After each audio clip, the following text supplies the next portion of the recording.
Okay, welcome to this online session on meditating on a problem. It's not a race, it's an endurance. In this session, we're going to look at how you need to carefully examine alternatives when you're looking at any problem and carefully examine your assumptions. The purpose of this brief session is to outline the idea that problems are not necessarily straightforward or linear, but they need some kind of reflection and comparison to be usefully examined. All right, so this is the traditional process we have for problem solving. Define the problem, analyze the cause, develop a plan, implement and monitor, and evaluate that plan. Part of that plan often involves looking at the way in which you think is the best way to solve the problem. But what's missing from here is the idea that when we solve a problem, and when we're looking at problem solving in particular, we don't know what the definition of a problem is until we've thoroughly investigated it. Because if you look at this diagram, what it doesn't tell you is that the step from 1 to 3, so defining what the problem is, looking at what the cause is, and developing a plan for its solution, is iterative. In other words, it's not linear. So you might start with an easy definition of the problem, go to the cause, think what the cause might be, and then have to redefine the problem as you go along. Now, in our earlier sessions in class, you would have by now, those that are face-to-face anyway, would have done a case study with us where we looked at all the different perspectives of how you can solve a problem. Now, why is that important? Well, the definition for a problem drives a solution. And the way that you can do this is you can say to yourself, well, what is a problem? So if you look at any kind of thing you can think of, immediately your brain wants a solution. It doesn't want a problem, it wants a solution. And the reading for this week, I'll put up a reading, it talks about having a conjecture or having some kind of theoretical frame or perspective around a problem. Now, to do that, you must first acknowledge that you are solution finding. You're not problem solving, you're solution finding. When you analyze a cause and when you try and figure out what a cause is likely to be, you're actually trying to say, what is the solution? Not what is the problem, but what is the solution? Now, the problem definitions are a matter of opinion, and they can be as wide and varied as you like. But quite often what happens is people, when they define a problem, they have a pet idea which they want to use, or perhaps they have some kind of concept that they'd like to say that the problem's about. Now, what I want you to think about in this online session is, what is a problem definition really?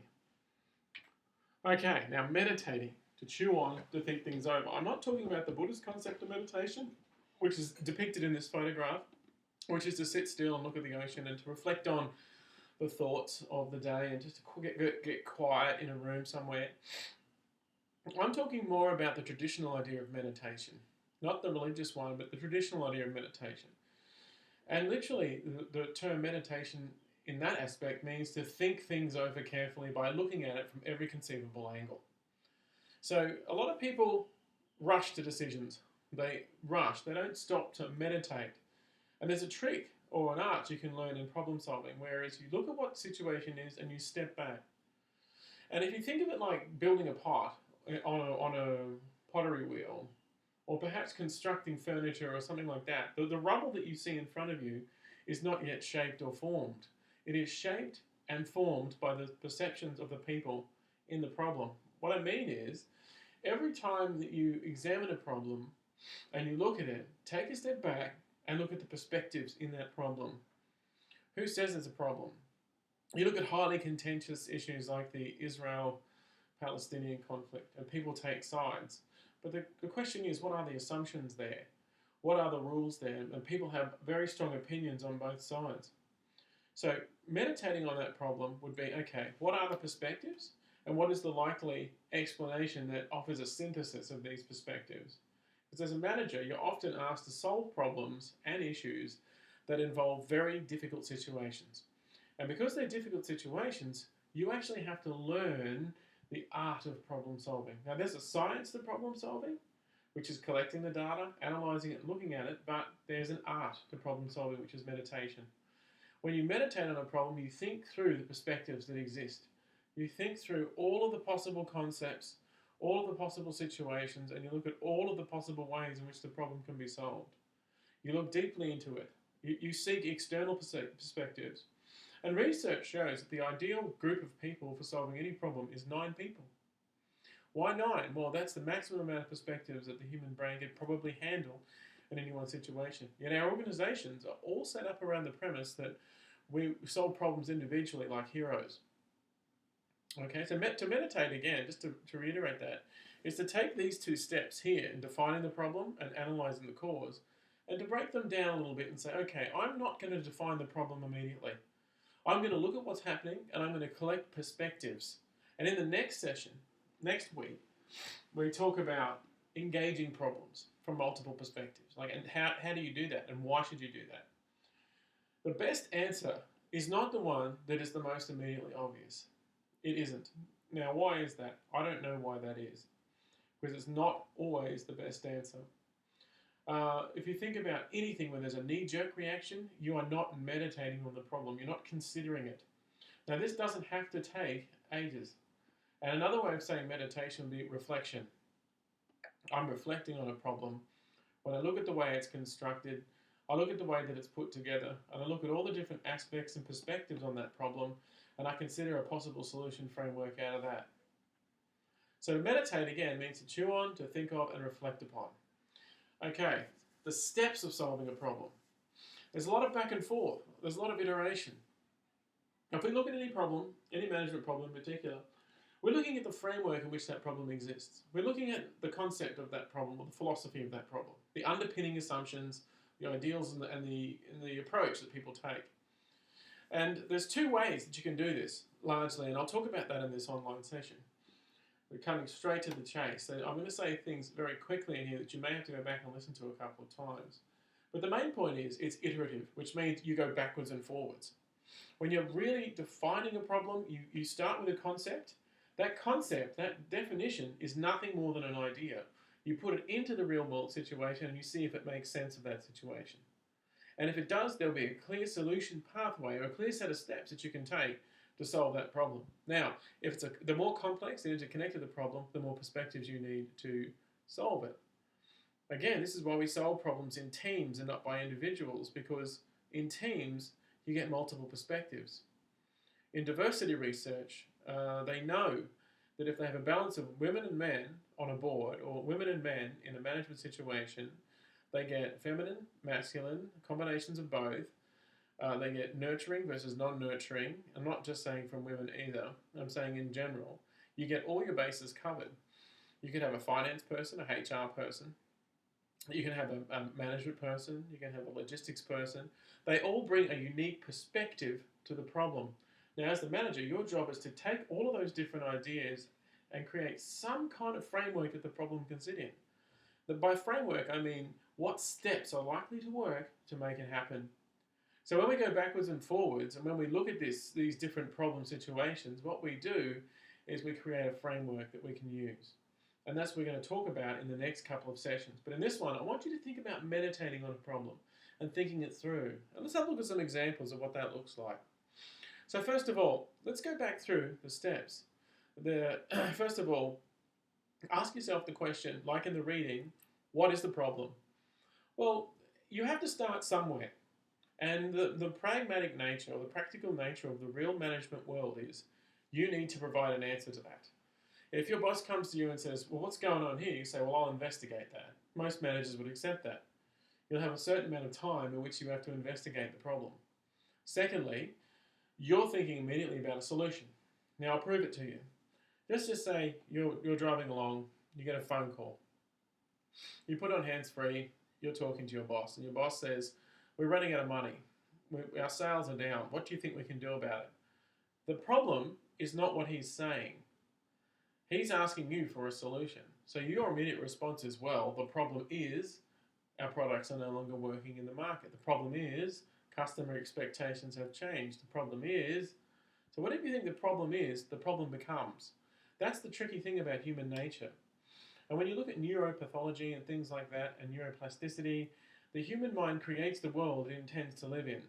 Now, I'm not going to go as far as I could with that, but in organizational research, and especially in my own research, it is largely the case that most people, when they solve problems, are considering their own perspective first. They're not looking at the perspectives of others or drawing from the expertise of other people. Again, we start with a solution-first mindset. We always do, because a problem gives rise to the need for a solution. In theory, the best way to do it is to not define the problem immediately, and then think through a bunch of bunch of possible solutions that might work before we can successfully identify our framework. Okay, so when we look at this situation and we look at all the different possibilities that we have involved, what we need to think about now is, how do you meditate on this framework? How does it work? Okay, the next video in this series is called Creative Problem Solving. This should help you. I talk about ways that you can create divergent pathways for problem solving, and in class we'll deal with this more specifically. So what are some ways that you can meditate on a problem? The first thing you can do is ask another person who's not involved. The best thing to do is to find someone outside the system, get them to look at a value-free, if you can, which is not possible, but try, a value-free version of the facts, and then ask that person for their opinion. The best answers always come from outside of the system. You've heard of the phrase outside of the box thinking. That means the logic that gets created through box thinking is that we always know what the problem is. But if you get an outside person to come in and take a look, or get someone who asks their opinion, often they'll offer a fresh perspective that you can't see. We get what we call situation blindness. We can't see what the problem is, and we don't actually look at it that carefully.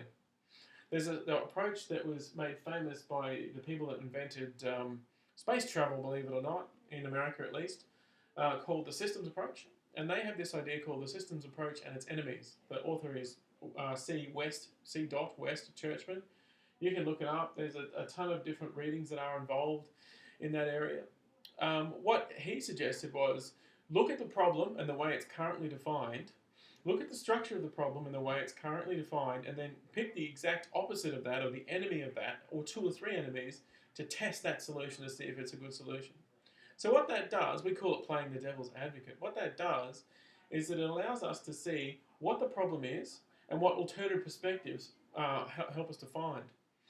Another way of dealing with, so by meditating on that, you look at the problem and you look at the alternatives. And you're looking at the alternatives at the same time thinking, well, that says this is the case and that says this is the case. So if it's traffic or reducing traffic, you look at the enemy of your solution. You say, well, we're going to build a bridge. Well, what's the opposite of that? What's the enemy of that idea? And this is very helpful, and I found this to be one of the most helpful things to do when dealing with complex issues. Try thinking laterally, thinking sideways. A lot of people look at a problem, so you might be looking at the sales downturn. Instead of saying, well, the customers don't like the product, perhaps look at it from the customer's point of view and then say, well, what else might it be? And then you add ideas to it. It's that simple. So if you think of you're just launching a new type of coffee cup, and everyone else in the market has a coffee cup that's red, and if you were to think laterally, you'd think, well, why don't we sell the coffee cup with a plunger so that people have a value add there? Or, one of the famous case studies is the macadamia nut factory up in the Sunshine Coast. I don't think it's there anymore, but it was there years ago. They were struggling to sell macadamia nuts. And then someone came up with a lateral concept of adding chocolate to the macadamia nuts. And by doing that, they added the value and the taste and all the different things and created something that's beautiful to eat. They sold a lot more of those. Lateral thinking is adding one idea to the side by moving sideways with your concept rather than looking at straight up and down. So in other words, you might define the problem as being X and then you just take those steps. Lateral thinking asks you to shift sideways. So you add additional ideas about what it might be that come from a slightly left of center perspective. If you wanted to learn more about lateral thinking, there is a host of very good videos, and we actually do some lateral thinking in this course as well. We have whole sessions on it. Think through 4 different alternatives and consider how deeply they don't relate. Now that sounds counterintuitive and it sounds like a mistake, but that's what meditation is all about. So you take 4 completely unrelated definitions of the problem, you scope them out, you sit down and you think about how they don't relate. They call this divergent thinking. Why does this work? I don't really know the science of this, but I know that it works really well. If I'm drilling down into a problem and I'm thinking about it, I'm drilling down into a perspective on what that problem might be. For complex social issues and for management problems, you need to look at different alternatives and compare them. There's this thing that happens when you take 2 opposing ideas or 4 opposing ideas and you put them together, you usually get 1 or 2 good concepts out of that. It's similar to the one where I said use the enemy, but this one's different. This one says 4 deliberately different ideas. People find this so hard. They find it so difficult. And in the more complex one I teach, version of this course in postgrad, we have one where we divide it up into 4 groups and 4 teams, and we say, look, what do you think a problem might be if you're running out of sales? So you have to then come up with 4 completely different ones. What would that look like? Well, if you're meditating on the problem, you don't just pick one. You say, well, the customers aren't buying. That'd be one. You could say the product is no longer working. Our quality has slipped. They're all related to the customer. So 4 different perspectives would be sales, finance, market, and perhaps management. It could be any number of those reasons. You can come up with the most bizarre reasons you can think of. In these kinds of sessions, when you reach for these alternative solutions, what happens is you create a framework you create a new framework or a better way of seeing the problem. When you consider how they don't relate, there's this synthesis that occurs, and there's this thing, all of a sudden you begin to see the problem from new dimensions. Now, have you done anything different? Have you changed the problem? No. It's not fixed. It's not linear. It just means you're expanding the boundaries to consider other possibilities. Here's a hint for you. You have to go past the obvious solutions and towards a less obvious answer. Every time I found this to be the case. Let's take a look at these examples. 2 job offers. One is about money. The other is about location. How do you meditate on this problem? You look carefully at the reasons. You spend time thinking about what it is you want the most. Then you look at the other variables. Do I want to move? Is this good for my family? What other options do I have? So what you end up getting down to is this thing that myself and some other scholars in the field like to call the concept of the problem. Every problem has a concept. Every problem has a set of ideas that ends up giving it legs. So what you do is you stop and you think and reflect. You go back to the core concept of what it is you're trying to do. Now, are you taking this job for money? I've done that. Sometimes you need the money. You're starving, so you take the job for money. I'm not one of those people that believes that you can always have your passion. Sometimes you've got to get the hard yards first, and you've got to develop your skill set and build things up before you have those opportunities. The second thing I'd like to say is that perhaps you're more of a family person, or you're like my stepfather, who just maximizes his leisure time. What are your goals? So you go back to not defining the problem, but examining the conditions that cause the problem to exist. And then you think about that, and you think, well, why is this a problem? One of the techniques they use in cognitive behavioral therapy is what they call frame shifting. It's a very technical way of saying shift in the underlying idea. So if someone is very severely depressed, instead of asking them to explain why they're depressed, what they ask them to do is create a different set of beliefs to replace the depression. We'll talk a bit more about that as we go along, but that's what you do when you meditate on the problem. You explore the conditions of the problem. What caused this to happen? And then you think, okay, well, why am I taking this job? What are my goals? Well, my goals are I want to spend more time with my family. I'm taking this job to relax. That's fine, it's easy. But if it's career advancement, if it's perhaps moving and living in an area that you don't want to live in for a while to get career advancement, is it really worth it? So you don't just say yes, you stop, you think, and you reflect. The more you reflect on the problem, the more you seek alternative perspectives, the more clear your own path becomes. Some people get confused when they seek perspectives, but it's a very good way to do management. And this is why modern organizations fail, because they don't have enough teams that seek alternative perspectives in problems. Here's an example that I'll get you to do, and I'll stop the video at this point. An employee has been found guilty of having an affair with another person at work. Now, that's not such a bad problem if they don't work together, but where it causes issues is a lot of modern organizations have policies against conflict of interest. So if it's a manager having an affair with like a student or something like that, the policy states you should fire them, then you have to do something about it. However, it might be a little bit more complex than that. Okay? Well, this is cut and dry, we just fire the person. But hang on. What would be some of the perspectives in this problem? So what I want you to do, those of you that have watched this, is go to the wiki, hit the edit comment button, and underneath where it says example 2, write your answers down on what you think is the best way to handle this problem. Now, I want you to think about this. The policy states you should fire them, but they happen to be a critical part of the business, so they're bringing in money. They're valuable. So immediately you see there's a conflict. You need to meditate on that conflict. How do I keep the business, and how do I deal with this issue at the same time? And that's what I want you to deal with. So again, the policy states that you should fire them, but they happen to be a critical part of your business. How would you handle it? Okay, it's over to you.